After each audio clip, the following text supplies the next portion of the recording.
CBSE class 12 maths हमारा chapter है, chapter number 5 continuity and differentiability, और हम लोग अपनी क्लास नंबर 6 देखते हैं। क्लास नंबर 6 में हमारे पास क्वेश्चन नंबर 26 है। अब ऐसे क्वेश्चंस बहुत इंपॉर्टेंट है, 2026-25 आते रहते हैं ऐसे क्वेश्चंस। क्वेश्चन हमारे पास है लेमडा की क्या वैल्यू होगी जिसके लिए ये जो फंक्शन हमारे पास है वो कंटिन्यूस है x इक्वल टू 0 पे, और उसके बाद हमें ये भी बताना है x इक्वल टू 1 पे कंटिन्यूटी क्या है। तो सबसे पहले हम लोग x इक्वल टू 0 पे देखेंगे। एक बार आप ट्राई करिए, एनसीईआरटी क्वेश्चन है। तो यहाँ पर x क्या है, हमारे पास ट्रांजिशन पॉइंट है। तो ट्रांजिशन पॉइंट पे ये कंटिन्यूस है, पहले से बोला गया है। इसका मतलब f0 बराबर LHL at x equal to 0 और RHL at x equal to 0 बराबर होंगे। तो यहाँ पर पहले मैंने फंक्शन लिख दिया और fx continuous at x equal to 0 हमें पूछा है। फाइंड क्या करना है, continuity at x equal to 1, और यहाँ पर एक मैंने छोड़ दिया लेमडा, वैल्यू ऑफ लेमडा, ये भी कैलकुलेट करना है। तो सबसे पहले अगर ये कंटिन्यूस है x इक्वल टू 0 पे तो तीनों बराबर होना चाहिए, तो f0 निकालते हैं। तो f0 हमारे पास यहाँ पर हम लोग 0 रखेंगे तो आंसर आ जाएगा 0, ये 0। जैसे हम लोग LHL निकालेंगे तो LHL में भी हमारे पास यही इक्वेशन आएगी, तो फिर से आंसर हमारे पास 0 आ जाएगा। RHL मतलब 0 प्लस में 4x प्लस 1 आएगा, तो हमारे पास आंसर आ जाएगा, आप देख सकते हैं 1 आ जाएगा। अब क्योंकि फंक्शन कंटिन्यूस है x इक्वल टू 0 पे, ये तीनों बराबर होने चाहिए, मतलब हम लोग कह सकते हैं LHL RHL बराबर होना चाहिए। LHL पे वैल्यू है 0 और RHL पे है 1, पर ऐसा तो कभी हो नहीं सकता है 0 इक्वल टू 1 फ्रॉम 1 एंड 2, और कंटिन्यूस भी बोला है क्वेश्चन में। तो इसका मतलब क्या है, इसका मतलब ये है कि लेमडा की कोई वैल्यू, रियल वैल्यू नहीं आएगी। कॉन्ट्राडिक्शन, तो अगर दोनों होगा तो कोई रियल वैल्यू नहीं आ पाएगी लेमडा की, तो which is a contradiction, hence there is no real value of lambda for which the given function is continuous at x equal to 0। अब x इक्वल टू 1 पे तो देखिए x इक्वल टू 1 हमारा transition point नहीं है, चाहे आप 1 minus चलिए या 1 प्लस चलिए, आपको यही फंक्शन लेना है, यही पार्ट लेना है। तो इसलिए आप LHL RHL का direct limit x tends to 1 लगा सकते हैं। तो f1 निकालेंगे तो 4, और limit x tends to 1 fx हो जाएगा हमारा 4x प्लस 1, x की जगह 1 रखेंगे तो 5 आ जाएगा। Therefore f1 is equal to limit x tends to 1 fx, hence the function is continuous at x equal to 1। ठीक है। अब अगला हमारे पास आता है एल्जेब्रा ऑफ कॉन्टिन्यूस फंक्शंस। होता क्या है, कई बार जो हमारे फंक्शन होते हैं वो 1 या 2 होते हैं या 3 भी होते हैं, और बीच में कुछ प्लस माइनस इंटू डिवाइड लिखा रहता है।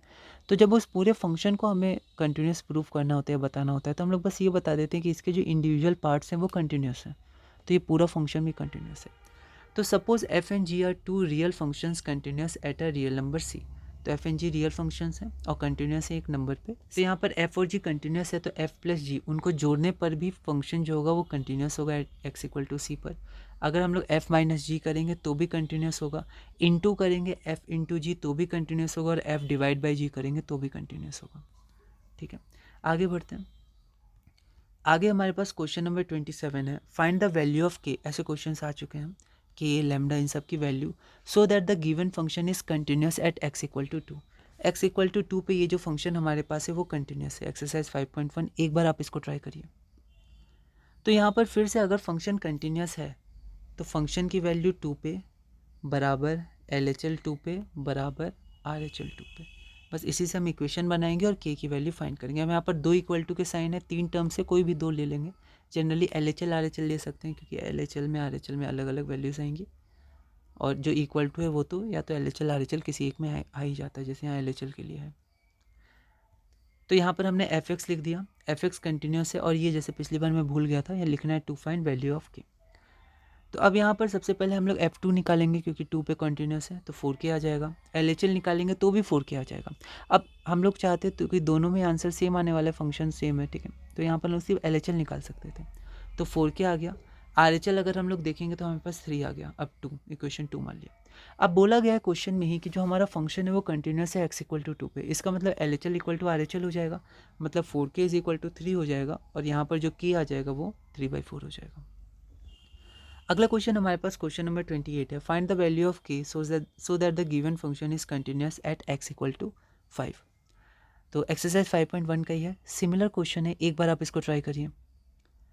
तो यहाँ पर आप देखिएगा तो सबसे पहले हमने fx की वैल्यू लिख दी, और यहाँ पर ये भी कहा गया कि fx हमारा कंटिन्यूस है x इक्वल टू 5 पर।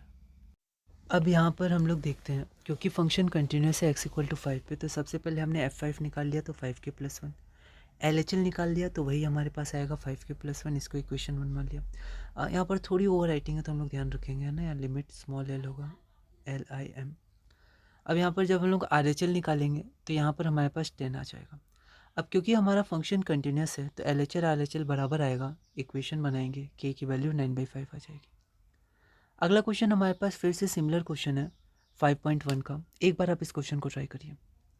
तो यहाँ पर कंटिन्यूस है x इक्वल टू पाई पे, तो थोड़ी वैल्यूज आप ध्यान रखिएगा, ट्रिग्नोमेट्री बहुत इंपॉर्टेंट है। तो यहाँ पर हमने fx लिख दिया और फंक्शन पहले से कंटिन्यूस है x इक्वल टू 5 पे, k की वैल्यू निकालनी है। तो यहाँ पर हम लोग क्या देख रहे हैं कि f इक्वल टू पाई मतलब f पाई और LHL at x tends to pi, दोनों पे यही फंक्शन है। तो हम लोग इस बार LHL RHL डायरेक्ट निकाल लेते हैं, f पाई नहीं निकाल रहे हैं। तो LHL हम लोग निकालेंगे तो यहाँ पर k पाई प्लस 1 आएगा, x का पाई रख देंगे। और यहाँ पर RHL हम लोग निकालेंगे तो यहाँ पर cos x है, x की जगह जैसे ही हम लोग पाई रखेंगे तो cos पाई की वैल्यू -1 होती है, तो राइट हैंड लिमिट हमारे पास -1 आ जाएगा। अब क्योंकि फंक्शन हमारा कॉन्टिन्यूस है x इक्वल टू पाई पे, तो LHL इक्वल टू RHL, तो यहाँ पर हमारे पास k pi plus 1 equal to -1, तो k की वैल्यू हमारे पास -2/पाई हो जाएगी, जो हमारा आंसर है।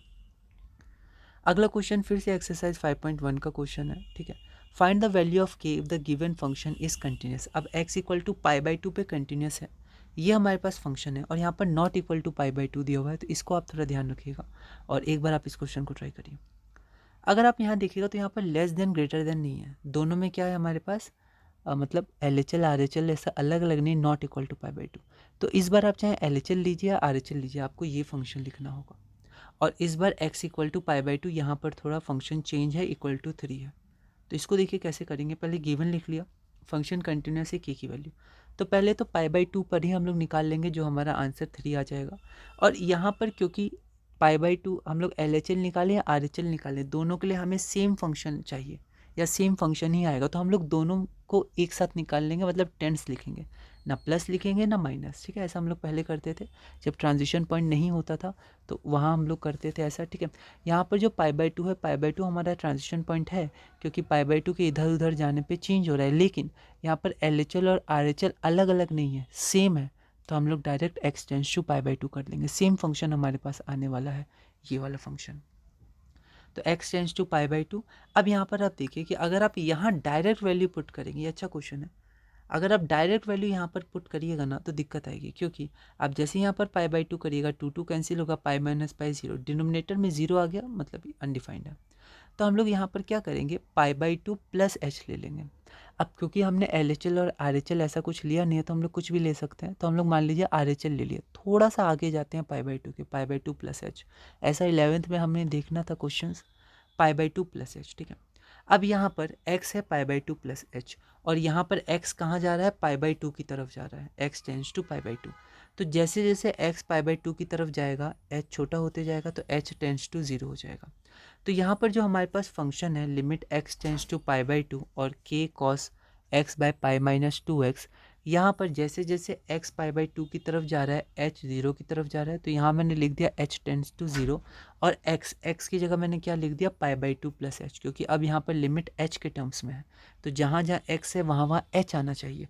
और x के टर्म्स में अगर x को लिखें h के टर्म्स में, तो पाई/2 प्लस h, तो x की जगह पाई/2 प्लस h और x की जगह पाई/2 प्लस h। तो यहाँ पर लिमिट h टेंस टू 0 है, k cos pi plus h, pi minus 2 pi plus h।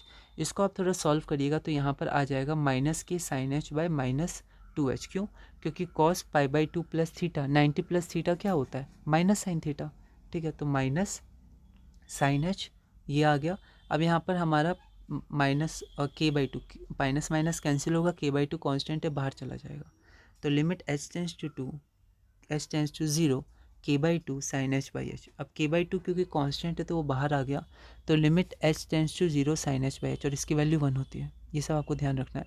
Limit h tends to 0 sine h by h और limit x tends to 0 sine x by x हमारा 1 होता है। तो यहाँ पर ये 1 हो गया पूरा, और बाहर k/2 था तो ये k/2 आ गया। अब क्योंकि फंक्शन कंटिन्यूस है, तो f function at x equal to pi और limit x tends to pi fx, ये हमारे पास इक्वल होगा। अब फंक्शन पाई/2 पे 3 है और limit x tends to pi fx, ये हमारे पास k/2 है। So we have 3 is equal to k/2 and k is equal to 6। तो यहाँ पर हमारा k की वैल्यू 6 आ जाएगी। तो ऐसे क्वेश्चन आप ट्राई करिएगा, इंपॉर्टेंट है। तो इस वीडियो में हम लोग इतने ही रखते हैं, अगली वीडियो में हम लोग क्लास नंबर 7 में अपना अगला क्वेश्चन से कंटिन्यू करेंगे। इसी तरह धीरे धीरे हम लोग क्लास 12 मैथ्स में आगे बढ़ेंगे।